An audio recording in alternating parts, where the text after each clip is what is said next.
Okay, so Chris Marshall, our neighbour, gave me this this stand which attaches to my kayak, hopefully fairly securely. Feels like it so far. So I could paddle and also take videos at the same time while I was in my kayak. What was that? I don't know, something hit me. Or I hit something. Probably a weed, because there's quite a few of them at this particular point in the river. Now, I'm going to turn you around shortly. But first, I'm just going to tell you a little bit about my my kayaking, which has been fairly recent that I discovered kayaking.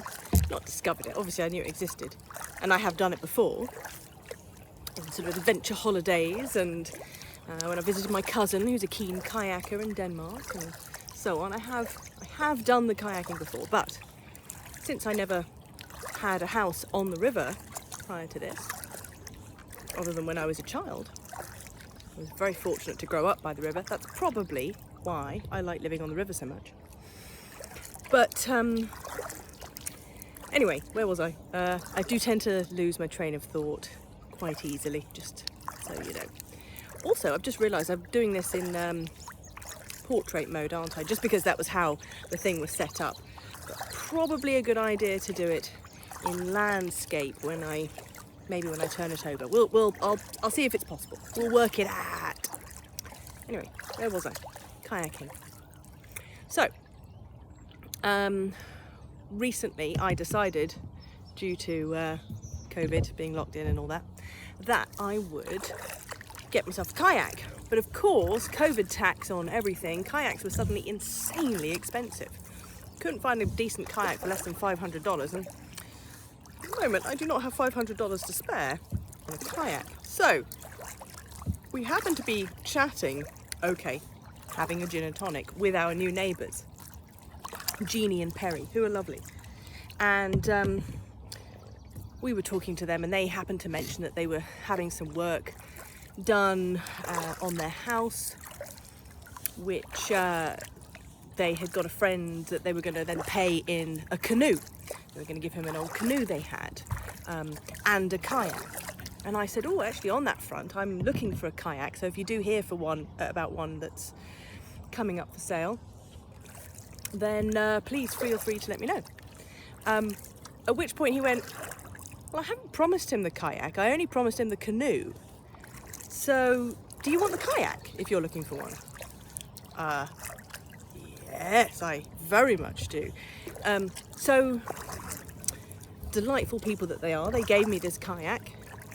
And for my birthday this year, I got this paddle, red to match the kayak, which is also red. And I love this kayak. I love it so much. It is brilliant.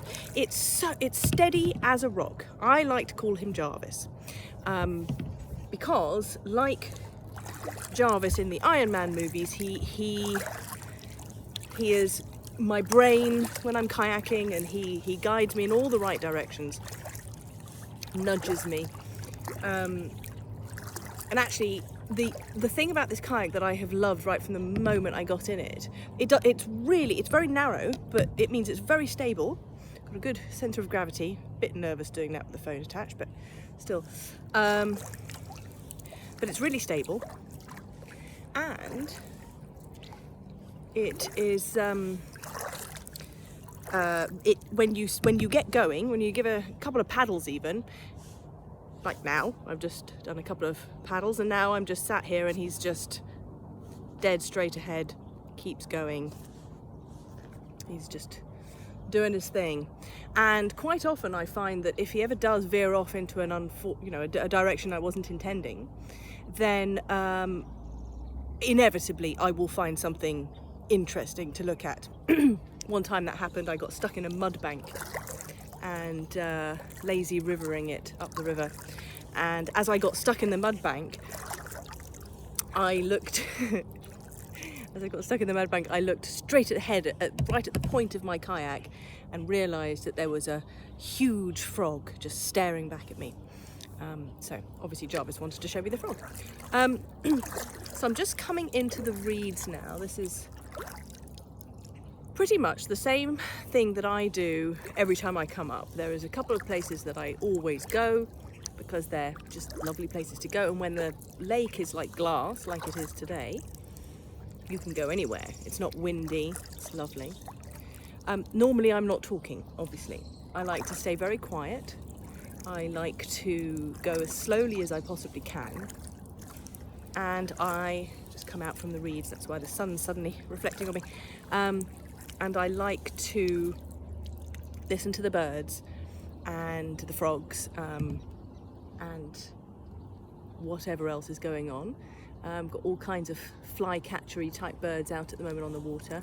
There's usually some terns doing some fishing, and they're actually really interesting to watch because they do this sort of very clear pattern where they're flying right high in the sky, and they're flying and they're occasionally doing these swooping turns, and then all of a sudden you'll see them do like a big hook turn, and they'll come round and they'll circle closer and closer and closer, and when they get a few feet off the water, well, quite a few feet, like 20 foot off the water, they'll just tuck in their wings and just poof, with a huge sploosh. I love watching them. Also see quite a few herons, great blue herons around here, and we are very lucky to have, I believe, the white great blue heron, which originally I believe was thought to be a different species of heron, but then they discovered it was actually just a white variant of the great blue heron. I think they're more prevalent right down south, like Florida, but anyway, we have a pair that we have all seen now, and I was so delighted when Isaac and Chris went out on the boat and came back having seen both of them, because I thought I was going a bit mad. No one else had seen them, and I just kept seeing them going, what the hell is it? Oh, the lake is so, very warm. It's very warm for a start. So clear and still. Now I'm going to turn you around. Sorry, I've just spotted something that I may or may not tell you about in a bit. Anyway, I'm going to turn you around in a moment so I can just video the kind of things that I look at when I'm out here on the water. Hopefully you'll find something interesting. Okay, bye.